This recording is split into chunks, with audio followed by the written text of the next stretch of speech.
tatkala seperti marah pada dia, kecewa, lagi rasa macam nak merajuk dan sebagainya, tak buat pengertian-pengertian yang hampir sama dengan marah.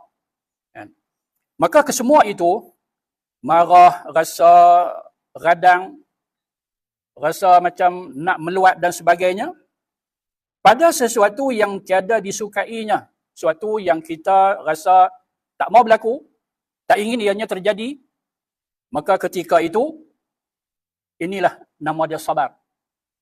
Perasaan, tabah hati dia, dalam waktu yang sama redha apa yang berlaku. Jadi erti kat sini, sabar dengan redha ni tak boleh dipisahkan. Kalau seorang itu dia redha, maka dia boleh sabar. Kalau dia tak boleh nak redha, dia tak boleh nak sabar. Kita masih kekalkan perkataan sabar.